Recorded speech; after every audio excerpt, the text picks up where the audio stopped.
Hello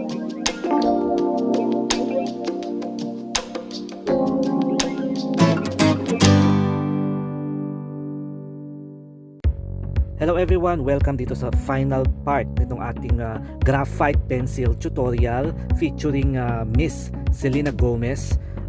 Itong dinodrawing natin na picture ni Selena Gomez ay medyo HD at medyo super detailed. Kapag mga ganitong reference, talagang bagay na bagay ang graphite pencils. Siyempre natatasahan natin siya ng matulis at we can go down to the smallest details. So I'm trying to achieve hyper-realism, pero kung hindi man, kahit realism pwede na sa akin, ano? So ito, gumagamit ako ng iba't ibang grade ng pencils, ng graphite. So makikita nyo doon sa mga first part ng video, ilalagay ko, ipipin ko sa comment yung first part nitong video na to para makita nyo yung kung ano yung mga pencils na ginamit.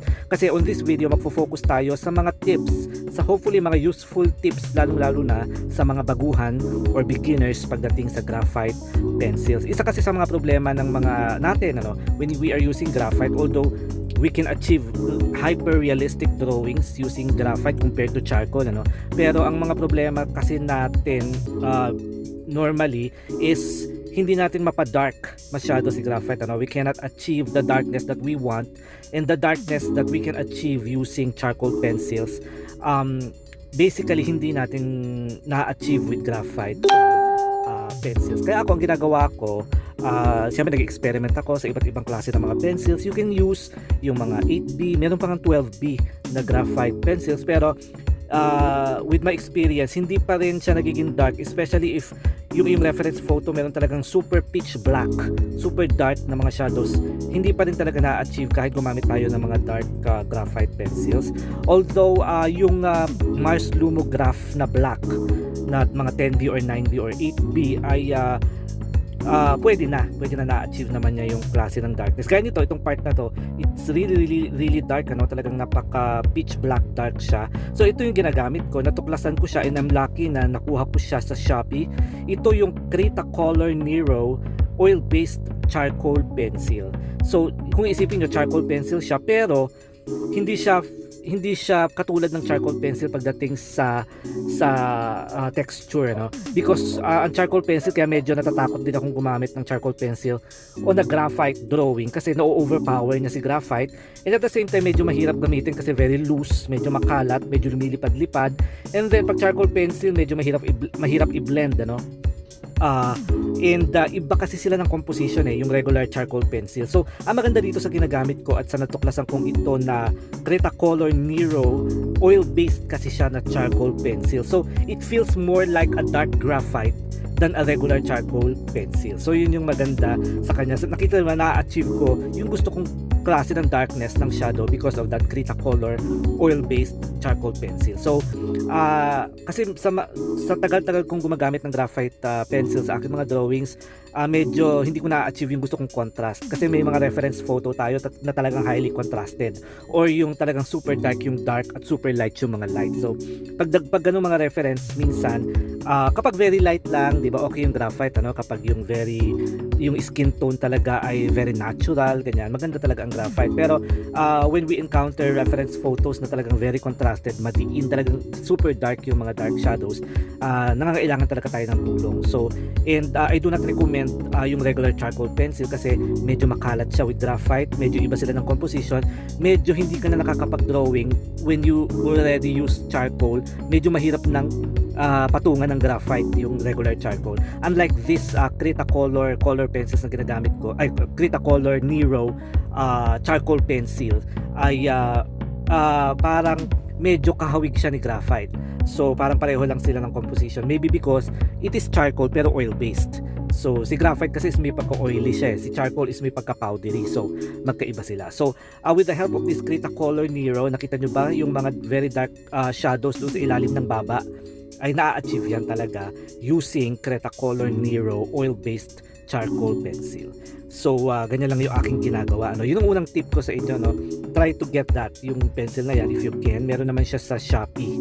That is very good. Ngayon kung wala, pwede yung the closest that you can go as dark na gusto mo is yung Mars Lumograph Black na 8B to 12B. Ayan. So another tip ito, jelly roll, white highlighter o white pen.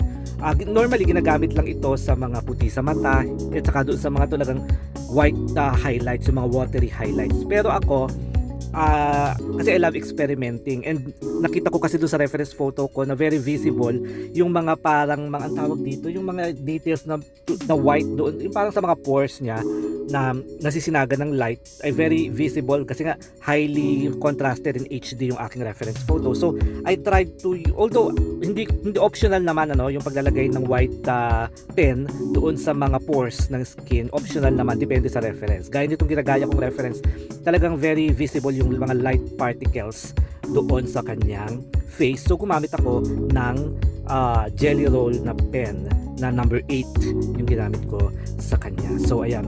So again, nakita nyo ba yung itong darkness na ito? This is the Cretacolor Nero oil-based charcoal pencil. Super dark. I love it. It's almost as dark as charcoal or even darker pa nga.